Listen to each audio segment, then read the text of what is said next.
एक अंधा व्यक्ति रात्रि के समय चला जा रहा था खेतों में, जंगल में। आगे से बच्चे आ रहे थे शोर मचाते हुए, उछल कूद करते हुए। उस अंधे सूरदास ने कहा, बच्चा देखना देखना भाई, मैं अंधा हूं, ध्यान से चलना बेटा। और लालटेन ले रखी हाथ में जगती हुई। उन्होंने पूछा कि बाबा सचमुच आप अंधे हो? वो चारों तरफ घूम गए, हाँ बेटा मैं अंधा हूं। फिर लैंप किस लिए ले रखा आपने? कि तुम आंखों वालों के लिए कहीं मेरे में टक्कर मार दो, बुढ़े दे ही तोड़ दो। इस रोशनी में तुम मुझसे टल जाओ एक तरफ से, मुझे ना कोई हानि पहुंचा जाओ, अंधेरे में दो खेत है। इसलिए ये लालटेन आपके लिए रखिए बेटा, आंखों वालों के लिए। तो ये जो सदग्रंथ दास दिखाता, ये मेरी लालटेन है, लैंप है ये, ताकि आपको कोई भ्रमित ना कर दे कि रामपाल तो झूठ बोल रहा है और ब्रह्मा विष्णु महेश की इंसल्ट करता है। दास तो केवल सदग्रंथों को आपके रूबरू करता है, उनको पढ़कर सुनाता है, अपनी तरफ से एक शब्द नहीं बोलता। आउट ऑफ सिलेबस दास एक अक्षर भी नहीं बोलता कभी। और वो सारा आउट ऑफ सिलेबस पढ़ा के हमने वो अच्छे लगे। वो अच्छे क्यों लग रहे हैं? क्योंकि हमें खुद ज्ञान नहीं, अब स्वयं ज्ञान हो गया तो फिर वो आप पे फ्यूज हो जाएंगे वो नकली। तो यह थोड़ा सा दिखाते हैं आपको कि ब्रह्मा विष्णु महेश अजर अमर नहीं है, ये नाशवान है। श्रीमद देवी भागवत गीता प्रेस गोरखपुर से प्रकाशित है। ये संपादक हैं हनुमान प्रसाद पोदार, चिमनलाल गोस्वामी, और ये गीता प्रेस गोरखपुर से प्रकाशित है। गोविंद भवन कार्यालय कोलकाता का संस्थान। इसके 123 पृष्ठ पे ये चंद पंक्ति हैं, ये बहुत सा काम हमारा हल कर देंगी। तीसरा स्कंद 123 पृष्ठ पे भगवान विष्णु अपनी माता दुर्गा की महिमा सुना रहा है। तुम शुद्ध स्वरूपा हो, यह सारा संसार तुम इसे उद्भासित हो रहा है। मैं ब्रह्मा और शंकर, हम सभी तुम्हारी कृपा से विद्यमान है। हमारा आविर्भाव माने जन्म, तिरोभाव माने मृत्यु हुआ करता है। हमारा तो जन्म और मृत्यु होता, केवल तुम ही नित्य हो, जगत जननी हो, प्रकृति और सनातनी देवी हो। भगवान शंकर बोले, देवी यदि महाभाग विष्णु तुम्ही से प्रकट हुए हैं तो उनके बाद उत्पन्न होने वाले ब्रह्मा भी तुम्हारे बालक हुए। फिर मैं तमोगुणी लीला करने वाला शंकर क्या तुम्हारी संतान नहीं हुआ? अर्थात मुझे भी उत्पन्न करने वाली तुम ही हो। शिवे संपूर्ण संसार की सृष्टि करने में तुम बड़ी चतुर हो। इस संसार की सृष्टि, स्थिति और संहार में तुम्हारे गुण सदा समर्थ हैं। उन्हीं तीनों गुणों से उत्पन्न हम, रजगुण ब्रह्मा, सतगुण विष्णु, तमगुण शिव जी, ब्रह्मा विष्णु शंकर नियमानुसार कार्य में तत्पर रहते हैं। अपने आत्माओं, इस पवित्र पुराण ने, ये चंद पंक्तियों ने 4-5 कंसेप्ट क्लियर कर दिए। एक तो ये स्पष्ट हो गया कि ब्रह्मा विष्णु महेश नाशवान है, इनकी जन्म मृत्यु होती है। दूसरा ये हो गया कि दुर्गा इनकी माता है। तीसरा ये हो गया कि रजगुण ब्रह्मा, सतगुण विष्णु, तमगुण शिव जी। और चौथा ये हो गया कि ब्रह्मा विष्णु महेश केवल नियमित कार्य ही कर सकते हैं। जो आपके भाग्य में लिखा है, दुख है तो दुख आपको दिला देंगे, और आप में सुख है तो आपके भाग्य में मिल जाएगा। इसमें कोई परिवर्तन ये कर नहीं सकते। और इसमें 5वां ये भी क्लियर हो गया कि प्रकृति दुर्गा को कहते हैं। गीता जी अध्याय नंबर 7 में 2, 3, 4 इन श्लोकों में लिखा है कि 2 प्रकृति हैं। एक तो ये 5 तत्व, और फिर ये मन, अहंकार, बुद्धि आदि, ये 8 मिलाकर एक प्रकृति, ये तो जड़ प्रकृति है। एक ये दुर्गा है, चेतन प्रकृति। तो कहने का भाव ये है कि परमात्मा पहले यही बताया करते थे कि ये नाशवान है, इनकी पूजा से कोई लाभ आपको नहीं होगा। ये भी जन्म मृत्यु के रोग से ग्रस्त हैं। अब इनका कैसे जन्म मृत्यु होता है? ब्रह्मा जी की आयु कैलकुलेट करते हैं। ब्रह्मा जी का एक दिन 1000 चतुर्युग का होता है। इतनी ही रात्रि होती है। एक चतुर्युग में कितना समय होता है, कितने वर्ष होते हैं हमारे? 43,20,000 वर्ष होते हैं। सतयुग, त्रेता, द्वापर, कलयुग। अब जैसे कलयुग का जो समय है 4,64,000, इससे दुगना है द्वापर का, 3 गुना त्रेता का, और 4 गुना इससे सतयुग का समय है। तो कुल मिलाकर ये 43,20,000 वर्ष बन जाते हैं। और ऐसे 1,000 चतुर्युग का दिन, इतनी रात्रि, और 30 दिन रात का 1 महीना, और 12 महीने का 1 वर्ष, ऐसे बना हुआ। ऐसे 100 वर्ष की आयु है ब्रह्मा जी की। इससे 7 गुना अधिक है विष्णु जी की, यानी 700 वर्ष। और विष्णु जी से 7 गुना भगवान शिव की, शंकर की, यानी 4900 वर्ष, ऐसे बने हुए वर्ष। और फिर भी इनकी मृत्यु। और जब 70,000 बार ये शिव मर लेगा, शिव जो ब्रह्मा से 49 गुना ज्यादा आयु रखता है, 70,000 बार ये मर लेगा, 70,000 बार, तब एक ब्रह्मांड का विनाश होगा। अब ये काल कहाँ रहता है? इस ब्रह्मांड के शून्य शिखर में, ऊपर के सबसे टॉप मोस्ट प्लेस जो इस ब्रह्मांड का है, वहां ये अलग से रहता है, अपना गुप्त रहता है। और वहां से जब नीचे आता है तो अपने पुत्रों का रूप बनाता है, कभी ब्रह्मा का रूप बना लिया, कभी विष्णु का, कभी शिव का। तो यह वहां रहता है। जब 70,000 बार यु त्रिलोक की शिव मर लेगा, तमोगुण शिव,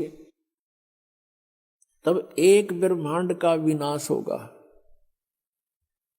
और ये ब्रह्म, इस ब्रह्म को सरपुरुष भी कहते हैं, सरपुरुष, सरब्रह्म।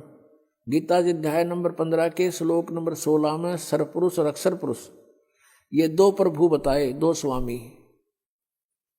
और इनके तथा इनके अंतर्गत जितने भी जीव हैं, उनके सबके स्थूल शरीर नाशवान है। जीव नाशवान है, जीवात्मा नहीं मरती। सब प्राणी नाशवान है, जीवात्मा नहीं मरती। वो तो सबके नहीं मरती, कुत्ते के दे के भी अमर है। और उधर से फिर 17वें श्लोक में कहा, 15वें अध्याय के गीता जी में, कि उत्तम पुरुष है तू अन्य परमात्मा इति उदाहरते है। वो वास्तव में परमात्मा तो इन दोनों से अलग है, सरपुरुष और अक्षर पुरुष से। उसी को भगवान कहते हैं। परमात्मा माने भगवान। भगवान का अर्थ होता है जो केवल सुख दे, दुख ना दे, उसको परमात्मा कहते हैं। और फिर कहा कि वही तीनों लोकों में प्रवेश करके सबका धारण पोषण करता है, वो है अविनाशी भगवान। अब जैसे गीता जी अध्याय नंबर 4 के श्लोक नंबर 5 और 9 में, अध्याय नंबर 2 के श्लोक 12 में, अध्याय नंबर 10 के श्लोक नंबर 2 में, ये गीता ज्ञान दाता श्री कृष्ण में प्रवेश करके बोल रहा है, ये सरपुरुष ब्रह्म। ये कहता कि अर्जुन, तेरे और मेरे बहुत जन्म हो चुके हैं, तू नहीं जानता, मैं जानता हूं। मेरे जन्म और कर्म अलौकिक है। इसके जन्म कैसे अलौकिक है और कर्म कैसे अलौकिक है? इसके जन्म ऐसे अलौकिक हैं जैसे मृत्यु होगी, एक ब्रह्मांड का विनाश हुआ, सभी प्राणियों का नाश हुआ, सभी तत्व आपस में बिल्कुल इसमें आग लग जाएगी एक ब्रह्मांड में, और इसमें कण कण धूल धूल हो जाएगी। फिर अपने हिसाब से जैसे परमात्मा ने पहले इन सब पृथ्वी को उत्पन्न किया, सब जल सब तत्व बनाकर दे दिए, फिर विधान बनाकर छोड़ दिया, इसलिए ये सारे प्राणी नेक्स्ट ब्रह्मांड में चले जाते हैं ऑटोमेटिक परमात्मा के विधान अनुसार। और उसमें दुर्गा की भी मृत्यु होती है और ब्रह्म इस काल की भी मृत्यु हो जाती है, जब 70,000 बार युग काल का पुत्र शिव मर लेगा। और ये एक युग होता है किसका? अक्षर पुरुष का। ये एक युग हो गया अक्षर पुरुष का। ओहो, अब फिर क्या होगा कि यहां से सभी प्राणी दूसरे ब्रह्मांड में चले जाएंगे। 21 ब्रह्मांड है इस काल के पास। उस ब्रह्मांड में जाते ही परमात्मा ने विधान बना रखा है कि इन दोनों का, दुर्गा का और इस ब्रह्म का, अपने आप युवा शरीर निर्मित हो जाता है वहां जाते ही। जैसे आप देखते हो वर्षा के दिनों में आप छत पर होते हो, वर्षा आई और थोड़ी सी देर में क्या देखते हो, वहां मेंढकी फुदक रही है। वो कहां से आएगी? उस 5 तत्वों के संयोग से अचानक ऐसा एटमॉस्फेयर बन गया कि वो अपने आप उनका शरीर बन गया। आप देखते हो इनमें गेहूं में कीड़े हो जाते हैं, यानी सुरसी हो जाती है, अपने आप हो गई। लेकिन अन्य प्राणी नहीं हो सकते। ऐसे वहां पर उस स्थिति में केवल इन दोनों का शरीर युवा बन जाता है और वहां पर पहले से ही सृष्टि तैयार होती है, फलदार वृक्ष होते हैं परमात्मा के विधान अनुसार। फिर ये धीरे धीरे अपनी पत्नी से, दुर्गा से, कुछ वचन से, कुछ अपने सृष्टि कर्म से इन 3 पुत्रों की उत्पत्ति करता है, इनको अपने प्रधान बनाता है और 3 लोकों का एक एक विभागीय मिनिस्टर बना करके स्वयं मुख्यमंत्री का रोल करता है। तो इस प्रकार इनके जन्म और कर्म अलौकिक हैं। ये अपने आप को इसलिए अजन्मा कहता है, लेकिन इसका जन्म होता है तरीका दूसरा है और मृत्यु होती है। पुण्यात्माओं, जब ये ब्रह्मांड में आग लगती है, ये बहुत बुरा हाल होता है दुर्गा का, और इसका ये सबसे लंबी उम्र के यही है। और ये जब आग लगती है तो सिद्धि से उड़कर भागने की चेष्टा करते हैं, इधर उधर खूब भागते हैं अपने उस लोक में जान बचाने के लिए, और इनको इतना बुरी तरह जल के मरते हैं ये जिंदा, और हाहाकार मचाते हैं, तौबा मचा देते हैं, बुरा हाल हो जाता, अचेत होकर गिर जाते हैं। जब ये पूरा ब्रह्मांड का नाश हो जाता है, ये ऑटोमेटिकली सभी प्राणी वहां जाते हैं, फिर ये युवा अवस्था में आ जाते हैं। जैसे हम माँ के गर्भ में कितने पीड़ित थे और पहले ना जाने कौन से जन्म में कितना कष्ट भोग कर हमारी मृत्यु हुई थी, वो हमें आज याद नहीं, फिर मकवाद वहीं जो की तो ऐसा ही इसके साथ बनता है। अब ये एक युग हो गया अक्षर पुरुष का, जब एक ब्रह्मांड का नाश और काल ब्रह्म की मृत्यु का समय, तो ऐसे 1000 युग का दिन, ऐसे 1000 युग का इस अक्षर पुरुष का दिन और इतनी ही रात्रि। ओ तेरा गजब हो गया, कैलकुलेशन भूल जाओ, 43,20,000 ने साथ रखे थे, वो तो चतुर्युग छोड़ दिया। फिर युग ऐसे शुरू हो गए और ऐसे ही 30 दिन रात का महीना अक्षर पुरुष का, और 12 महीने का 1 वर्ष और 100 वर्ष की आयु। वेदों में आपने देखा होगा 7 वर्ष लिखा, 100 वर्ष, तो सबकी 100 वर्ष कैलकुलेटेड है, लेकिन उनके वर्ष बहुत लंबे चौड़े हैं। तो ऐसे इस अक्षर पुरुष की मृत्यु होगी इतने 100 वर्षों के बाद, इतने लंबे पीरियड के बाद, और इसलिए इसको अक्षर पुरुष कह दिया क्योंकि ये काफी चिर स्थायी है, बहुत लंबे समय तक रहता है इसलिए। लेकिन ये भी नाशवान है, परमात्मा कहते हैं। और 5वां उत्तम पुरुषत्व अन्य परमात्मा इति उदारता, ये लोग तरम आविष्य विवर्ती अवैश्वर है, वो अविनाशी परमात्मा है। तीसरा कौन है? गीता जी अध्याय नंबर 7 के श्लोक नंबर 29 में अर्जुन से कहा काल ने कि जो व्यक्ति तत्ब्रह्म से परिचित है, सारे अध्यात्म ज्ञान से परिचित है, सब कर्मों से परिचित है, वो केवल जरा और मरण से ही छूटने का प्रयत्न करते, उसे मोक्ष चाहते। अर्जुन ने 8वें अध्याय के प्रथम मंत्र में पूछा फिर किम तत्ब्रह्म, वो तत्ब्रह्म कौन है? 8वें अध्याय के 3रे श्लोक में उत्तर दिया काल ने, ब्रह्म गीता ज्ञानदाता ने, कि वो परम अक्षर ब्रह्म है। अपने जन्म कर्म और इसने बता दिया मेरी भी जन्म मृत्यु होती है अर्जुन, तेरी भी होगी, मेरी साधना करेगा तो भी तेरी जन्म मृत्यु और मेरी भी रहेगी, हम स्थायी नहीं हो सकते। और जब तक जन्म मृत्यु समाप्त नहीं होगी शांति नहीं हो सकती। 18वें अध्याय के 62वें श्लोक में कहा कि अर्जुन तू सर्वभाव से उस परमेश्वर की शरण में जा, उसकी कृपा से ही तू परम शांति को और सनातन परम धाम को प्राप्त होगा। गीता जी अध्याय नंबर 15 के श्लोक 1 से 4 में कहा कि उल्टा लटका हुआ संसार रूपी वृक्ष है, ऊपर को जड़, इसकी मूल तो समझो परम अक्षर ब्रह्म है, और नीचे को तीनों गुण रजगुण ब्रह्मा सतगुण विष्णु तमगुण शिवजी रूपी शाखाएं हैं। बीच में तना और मोटी डार जो है, सरपुरुष तो तना है, अक्षर पुरुष मोटी डार है, तीनों देवा शाखा है, ये 5 रूप संसार। परमात्मा ने बताया था अक्षर पुरुष एक पेड़ है, सरपुरुष वा की डार और तीनों देवा शाखा है, ये 5 रूप संसार, और मूल वो स्वयं है।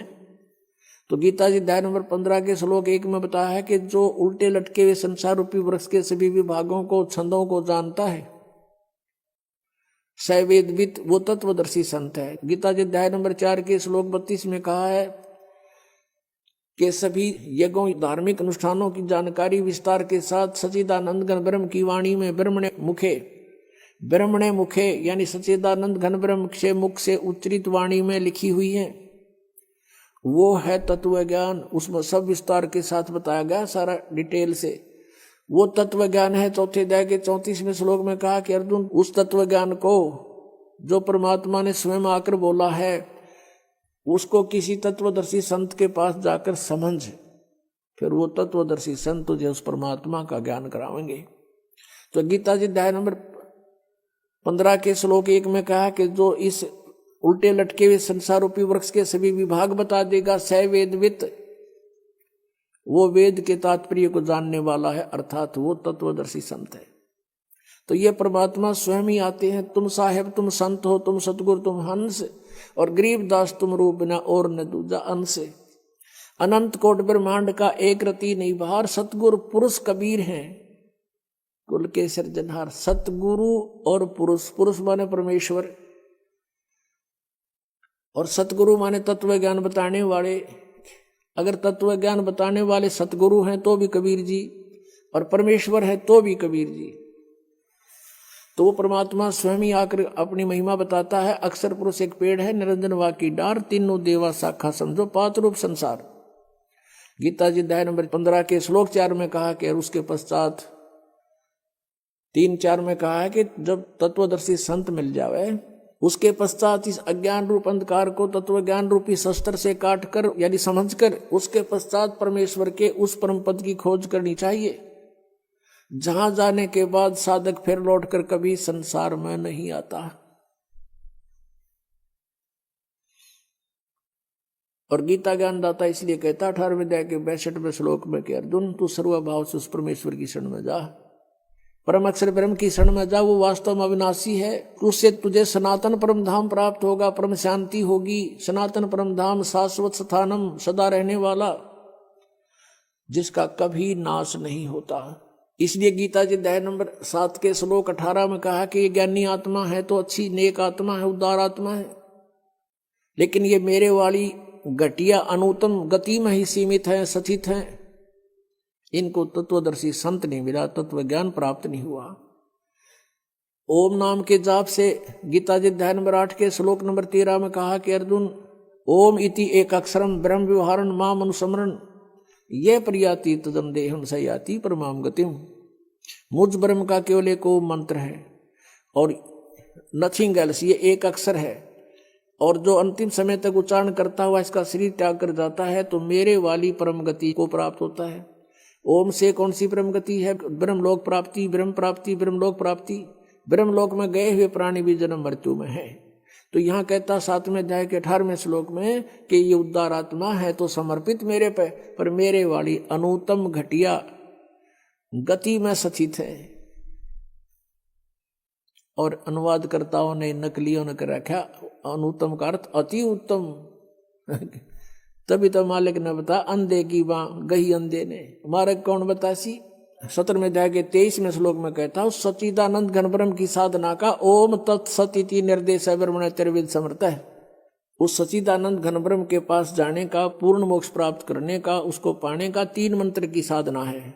ओम तत्सर पुरुष का, तत् ये सांकेत है, ये अक्षर पुरुष का मंत्र है, और सत भी सांकेतिक है, ये परम अक्षर ब्रह्म का, परम अक्षर पुरुष का मंत्र है। इन तीनों की मजदूरी करने से, साधना करने से, कमाई करने से, भक्ति की शक्ति से हम सतलोक जाएंगे। गीता जी अध्याय नंबर 8 के श्लोक नंबर 5 और 7 में गीता ज्ञानदाता कहता है, अर्जुन यदि मेरी शरण में रहना है तो युद्ध भी करना पड़ेगा और भजन भी कर, मुझे प्राप्त होगा, नो डाउट। अब अपनी प्राप्ति बता रहा है कि मेरी भी प्राप्ति होगी इस ओम मंत्र से, ओनली 1 मंत्र, 8वें अध्याय के 13वें श्लोक में। और कहता युद्ध भी करना पड़ेगा, यहां शांति नाम की चीज नहीं। परम शांति चाहिए तो उसकी शरण में जा। 8वें अध्याय के 8, 9, 10 3 मंत्रों में कंटिन्यूस बताया है कि उस सच्चिदानंद घन ब्रह्म की जो साधना करता है उस तत्वदर्शी संत के बताए अनुसार उस मंत्र से, तो भक्ति की शक्ति से यानी उस मंत्र के जाप की कमाई से उस परमेश्वर के पास चला जाएगा।